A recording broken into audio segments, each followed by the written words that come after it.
Good morning, class 8. I guess you all are doing fit and fine and taking care of yourselves. And today we are on SSC. Instead of wasting much time, we are on chapter 5 of Social and Political Life. That's page 238, Police and the Courts.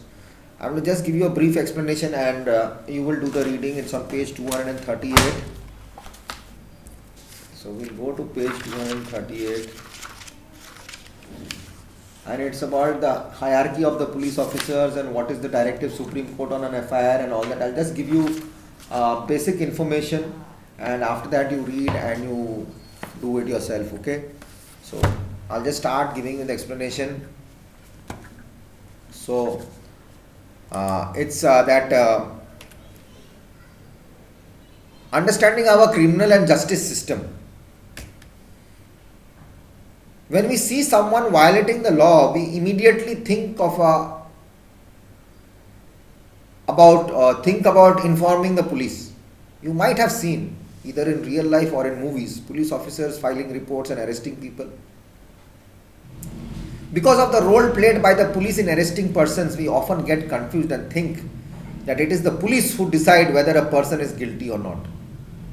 This, however, is far from true. After a person is being arrested, it is a court of law that decides whether the accused person is guilty or not. According to the Constitution, every individual charged of crime has to be given a fair trial. The four key players in the criminal justice system are the police, the public prosecutor, the defense lawyer, and the judge. You have seen the roles of each them played in the above case. Now let us try and understand the roles in the general.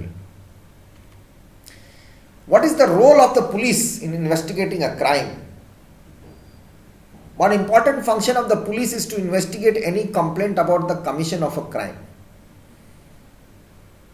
An investigation includes recording statements of witnesses and collecting different kinds of evidence. On the basis of the investigation, the police are required to form an opinion.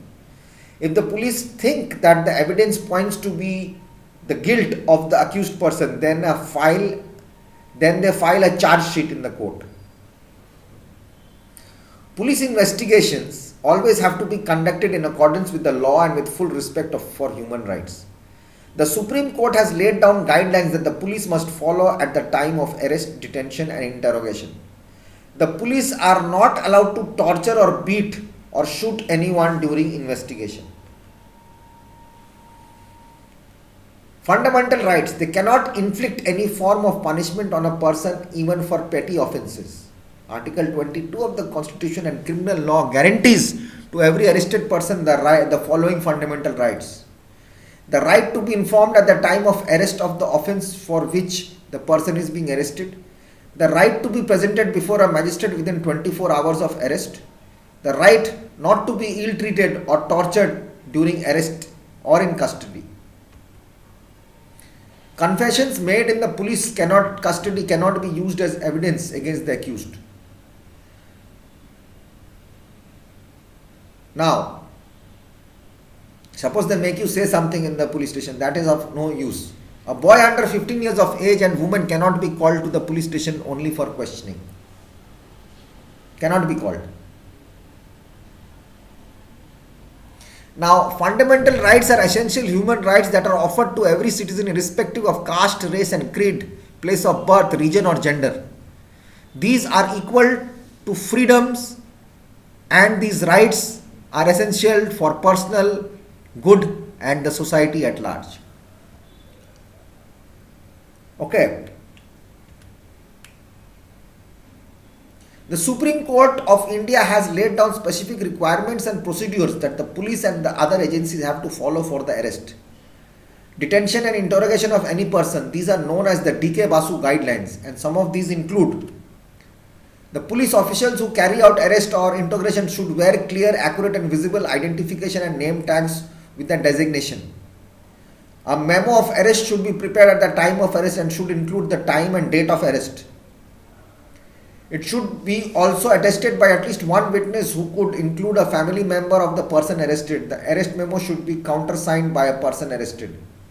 The person arrested, detained or being interrogated has a right to inform a relative, friend or well-wisher. When a friend or relative lives outside the district, the time and place of arrest and venue of custody must be notified by the police within 8 to 12 hours after arrest. It is with the registration of an FIR that the police can begin their investigation into a crime. First information report, the FIR. The law states that it is compulsory for an officer in charge of a police station to register an FIR whenever a person gives information about a cognizable offence. This information can be given to the police either orally or in writing. The FIR usually mentions the date and time and place of the offence, details the basic facts of the offence, including a description of the events. If known, the identity of the accused person and witnesses also mentioned. The first IR, without an FIR they cannot do anything. FIR also states the name and address of the complainant. There is a prescribed form in which the police registers an FIR and it is signed by the complainant. The complainant also has a legal right to get a free copy of the FIR from the police. There is a form.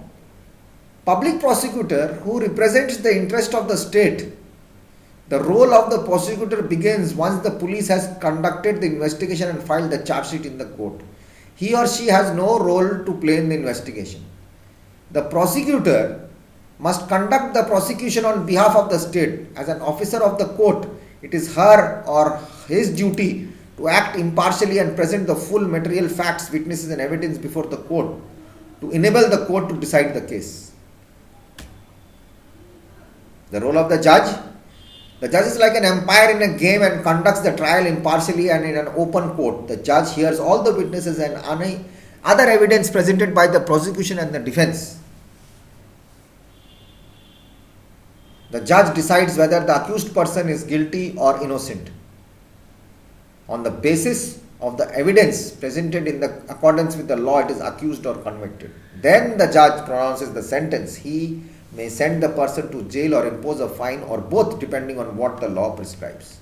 He has to go with what is a fair trial? Article 21 of the Constitution that guarantees the right to life states that a person's life or liberty can be taken away only by following reasonable and just legal procedure. A fair trial ensures the Article 21 of the Constitution is upheld.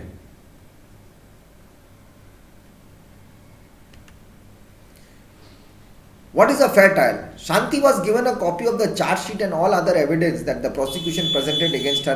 Shanti was charged with the offence of theft that was defined as a crime in the law. The trial was held in an open court in public view. Her brother Sushil could attend the court hearings. The trial was held in the presence of the accused. Shanti was defended by a lawyer. Shanti's lawyer, Advocate Roy, was given opportunity to cross-examine all the prosecution witnesses. Now, Advocate Roy was given an opportunity to present witnesses in Shanti's defense. Although the police filed a case of theft against Shanti, the judge assumed her to be innocent. It was the responsibility of the prosecution to prove beyond reasonable doubt that Shanti was guilty. In this case, the prosecution failed to do so. It is significant that the judge decided the matter only on the basis of evidence before the court. The judge did not jump to the conclusion that Shanti was the thief just because she was poor maidservant. Instead, the judge remained impartial, and since the evidence showed that some young man and not Shanti was the thief, he set Shanti free. In Shanti's case, justice was finally done to her because she was given a fair trial.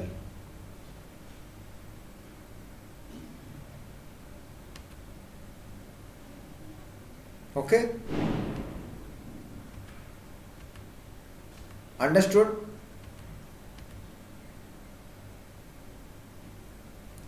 This is all about what is the function of the police. So I'll come back in the next video and we'll do it then.